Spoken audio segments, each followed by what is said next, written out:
এদিকে দেখো সকালে ভাত হয়ে গেছে, ডাল সিদ্ধ হয়ে গেছে, এদিকে সোয়াবিন রান্না করছি, এদিকে তোমার আলু ভাজা করছি।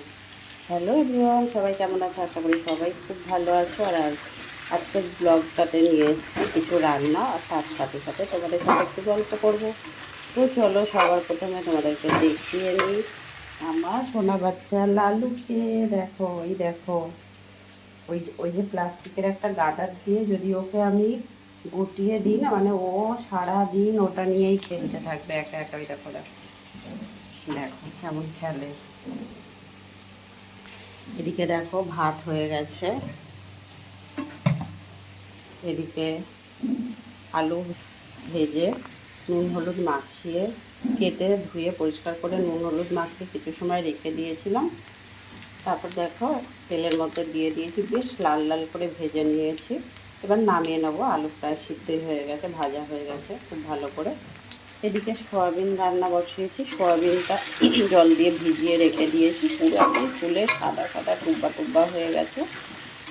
এদিকে দেখো আলু পেঁয়াজ টমেটো কাঁচা লঙ্কা তেলের মধ্যে দিয়ে বেশ লাল লাল করে ভেজে নিয়েছি।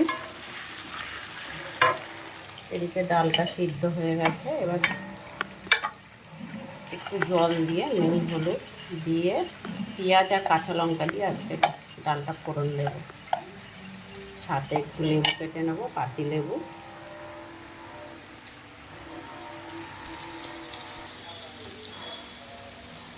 পাতি লেবুটা কাটবো, কেটে গরম গরম ভাতের সাথে খাওয়া হবে। যারা যারা ভিডিওটা ক্লিক করেই ফেলেছো পুরোটাই দেখো।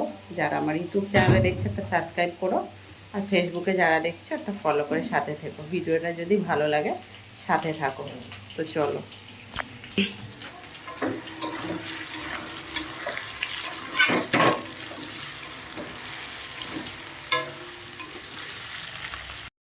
এখানে দেখো বেশ কিছু সময় পরে ফিরে এসেছি আবারও। আদা রসুনের পেস্ট দিয়ে দিয়েছি 3-4 চামচের মতন, হলুদের গুঁড়ো লঙ্কার গুঁড়ো দিয়ে দিয়েছি পরিমাণ মতন।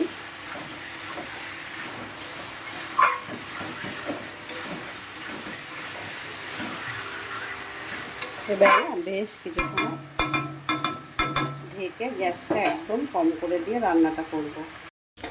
এখানে দেখো পেঁয়াজ আর কাঁচা লঙ্কা ফোড়নে দিয়েছি, ডালটা ফোড়ন দেবো। একটা কথাই বলবো, জীবনে যে কাজই করো না কেন, যাই করো না কেন, সৎ পথে করো, তাতে ভালো থাকবে। কারোর সাথে হিংসা না করে ঠিকঠাকভাবে চলো, দেখবে ঠিক তোমার কোনো না কোনো একদিন ভালো হবেই হবে, ভালো হতে বাধ্য, তাই না?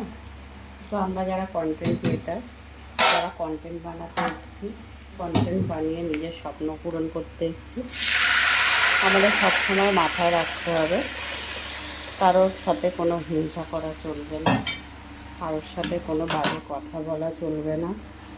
সব সময় নিজের কন্টেন্টের প্রতি খেয়াল ধ্যান দাও, সুন্দর সুন্দর কন্টেন্ট বানাও, আর ফেসবুকে ইউটিউবে আপলোড করো, তাই না?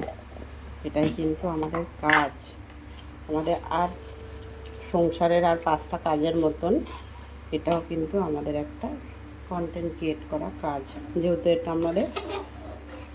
আমাদের অনেকেরই, এখন ধরো আমি নতুন বলে আমি এখন অবধি কোনো আর্নিং করতে পারিনি বলে, সেই জন্য আমার রুটি রোজগার অতটা এর মধ্যে থেকে নেই। তাও আমি বলবো, যারা ধরো এই কন্টেন্ট ক্রিয়েটারই শুধু হয়েছো, যারা এই কন্টেন্ট বানিয়েই আদার্স আর কোনো কাজ করো না, এর থেকেই তোমাদের ইনকাম হচ্ছে, তোমরা এর থেকেই সংসার চালাচ্ছ, এর থেকেই বাচ্চা মানুষ করছো, সব কিছু করছো, নিজের শখ আহ্লাদ পূরণ করছো, বাড়িঘর করছো। তো তাদের বিশেষ করে বলবো, একদমই হিংসা কারোর সাথে করো না, সবার সাথে চলো। আর আমি জানি তোমরা কারোর সাথে হিংসা করোনি বলে অনেক দূর অবধি এগিয়ে গিয়েছো। ঠিক তেমনি নতুন বন্ধুদেরকে বলবো, তোমরাও কিন্তু এটা করো, কারোর সাথে হিংসা করো না। নতুন যদি পেজ প্রোফাইল খুলে থাকো, এগুলো কিন্তু মাথায় নিয়ে চলতে হবে তোমাদেরকে, তাই না? তো যাই হোক, এখানে তো ডাল ফোড়ন দেওয়া হয়ে গেল, একটু চিনি দিয়ে দিলাম, নুন দিয়ে দিয়েছি স্বাদ মতো। এদিকে সোয়াবিনটা প্রায় হয়ে এসছে, এবার সোয়াবিনগুলো দিয়ে দেব। আজকে সোয়াবিনটা কষা কষাই করবো, মানে কোনো ঝোল দেবো না সেরকম। সবার শেষে একটু ঘি দেবো, মিষ্টি দেবো, দিয়ে নামিয়ে নেব।